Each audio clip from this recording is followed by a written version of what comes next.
On today's episode of the Adapted Ambitions podcast, we're going to be talking about how to reinvent yourself within your current job. You don't have to move jobs in order to reinvent yourself. When you think about the Instagram version of people changing careers, it typically involves someone quitting dramatically, filming themselves as they're being fired or as they're quitting, and then moving to Bali to start from scratch. But if you've got bills and responsibilities, quitting dramatically might not be feasible for you. And some of the best career moves I've seen are people that have done so within their existing organization. So we're going to dig into what that could look like for you today. When it comes to internal mobility data, only 34% of professionals actually make a lateral or upward move within their current company, even though internal candidates are 3 times more likely to get promoted than external hires. That's in the US. In the UK, 61% of employees say that they'd stay at their company longer if there were clear internal career paths, but only 29% say those paths actually exist. So there's a huge gap there. And the kicker is that people who make internal moves typically see 10 to 15% salary increases compared to people who make external moves. That figure stands at 20 to 30%. So admittedly, changing jobs is more likely to get you a higher salary, but, it is possible to do so by staying in the same company, and plus the added fact that you also get greater stability, you already have relationships that you've built up, and there's significantly less risk. So let's dig a bit deeper into how to reinvent yourself internally. Before you start to reposition yourself within your current employer, what you need is clarity around what you actually want. So the question you've got to ask yourself is, do you actually want a different role? Do you want a different scope? Do you want a different team, a different manager? Are you seeking more flexibility? Are you seeking a higher income? Are you seeking the opportunity to work with some of the later technologies? Or are you trying to escape something, right? Or move towards something? So you need to write all of this down, be introspective, be specific, because if you don't know what you want, then it's hard to ask for it, and it's hard to really make an informed decision about whether you should go or stay. So you need to start off with yourself. Once you've done that, it's well worth you mapping your organization to see who has power, who has projects, what business areas are expanding, what business areas are contracting, etc. The reality is that a lot of people don't actually know how their business works. They might know how things within their team works. They might know how things with their specific manager works, but they may not necessarily know where the real power lies. And so, by doing a bit of investigation, it allows you to be a little bit more strategic. So you need to understand which teams are launching initiatives, who has the budget to be able to launch those initiatives, which teams are growing, which teams are shrinking, who are the actual rising stars of the organization, who is getting promoted, and where is your company investing? What are the projects that really matter to the exec? So that helps you understand where the opportunities lie so that you can position yourself accordingly and ride the crest of the wave. The easiest way to do this is just to talk to people, to ask questions, to read internal documents, to attend your all hands meetings, and to really pay attention.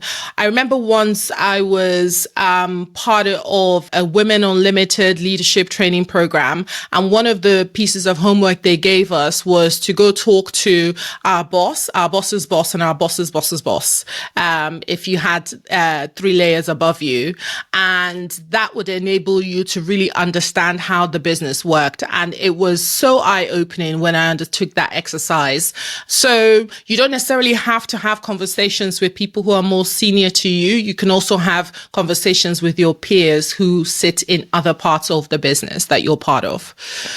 Once you've done that, so you've figured out what you want, you've mapped out your organization, then it's well worth building a case for your move. One of the things I've learned with over 20 years of working in a corporate sphere is that it's very difficult to request a move if you're not currently doing a good job where you are.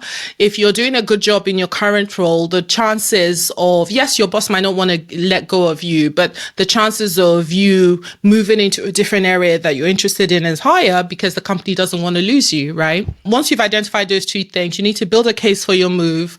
And I would say that the mistake people often make here is they focus on their own individual needs and they don't frame it around what the business needs. In order to optimize your chances of moving in a direction that you want, you need to frame it around the business problems and the business needs rather than your own desires. That can definitely be part of it, but that can't be the sole reason for your desire to move. So you don't want to be saying, I want to be a senior engineer, I want to get a high title, but you want to be able to talk about, well, I see that we're struggling with X problem in that area, and I've been thinking about how to solve it. And I've read a few books, or I've done a few courses, or I've done some research, or I've done a project, and I can definitely contribute to solving that problem for the business. If you have the ability to showcase your work and what you've already done, if you've been proactive, you want to do so. If you can gather evidence, have a project, some metrics, some feedback, something that kind of supports your case for moving into a new area. You want to make it as easy as possible for them to say yes. You want them to see that you've taken the initiative, that there's evidence that backs up your desire to move in a specific area, and that this is actually going to benefit the business if you were to make that move. So you want to make this as easy as possible. Now, one thing that people tend to forget to do when they're negotiating moving into a new team or department or new location within the existing employer is to negotiate comp. If you're going to be taking on more scope or greater complexity or more responsibility or having more impact on the organization by moving, then you definitely should be paid more, right? So you want to have that conversation about giving this additional responsibility, adjusting your comp to reflect that, and understanding what that process looks like.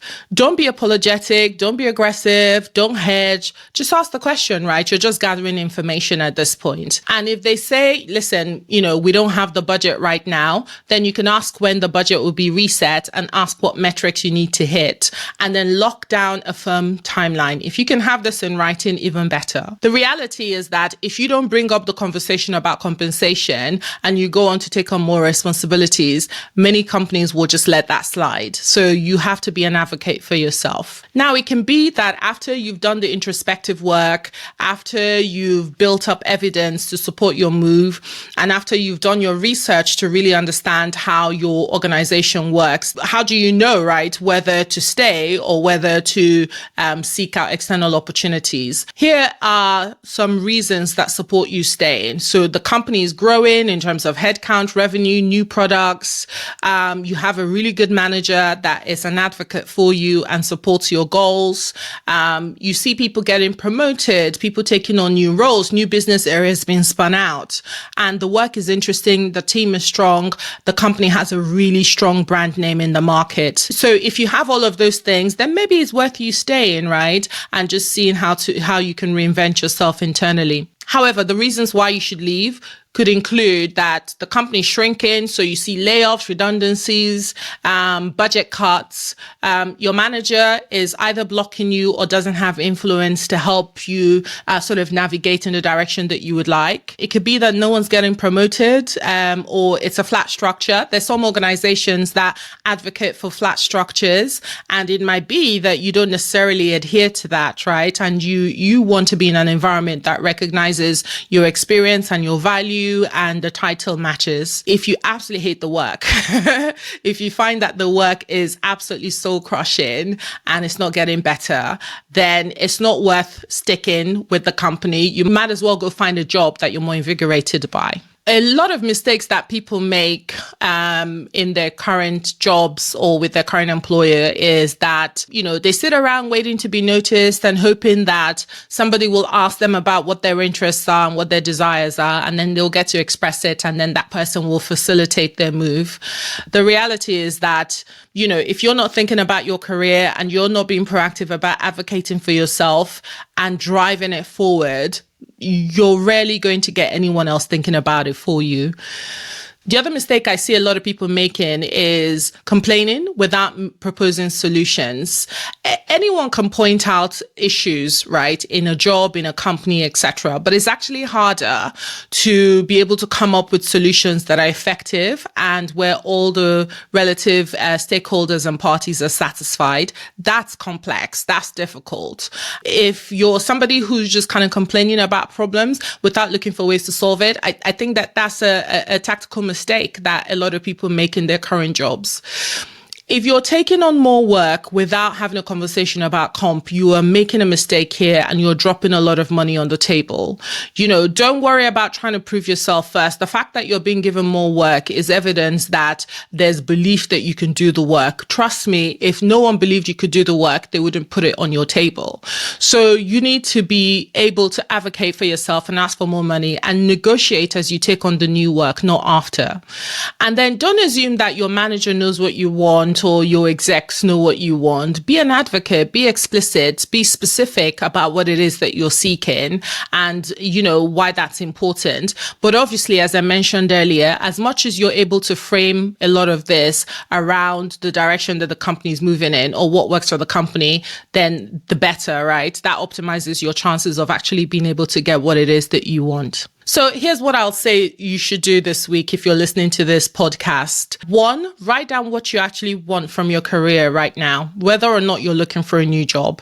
Do you want a different role within your existing employer or in a completely new company? Do you want more money? Do you want a different manager, better manager, new skills? Get specific, right? You can't negotiate for something if you don't really know what it is. So get as specific as you possibly can. The second thing I'd say to do is identify one person in your company who's doing work that you find interesting and set up a coffee chat, right? Have very low expectations around this chat apart from just gathering information and understanding what they do better and building a connection. Ask how they got there. Ask what they're working on. Just build a relationship. Then the last thing I'd say is if you haven't already this year, schedule a one-to-one meeting with your manager so that you can discuss your career path. And you don't just kind of want to go barging in and say, hey, when can I get promoted? But you want to just talk about what your next move could be, how they're thinking about it, what your individual thoughts are. Again, framing it around, what kind of serves the business that you're part of. So that's it for today's episode. If you're navigating a move and you want help in figuring out how to optimize your next chapter, whether that's internal in your current company or external with a new employer or in a completely different industry, I work one-on-one with tech professionals who are exactly at this inflection point. And with my strategic advisory services, we map out your options, we build your case and help you negotiate. So you can learn more about this at adaoffonry.com/advisory. And you can also join my newsletter at adaoffonry.com, where I give you weekly insights on navigating career moves, market intelligence, tactical strategies, etc. On the next episode, we're going to be talking about strategic career moves, why smart people make bad career decisions and how to avoid it. So you don't want to miss it. I'm Ada Offonry. This is Adapted Ambitions. Thank you so much for listening.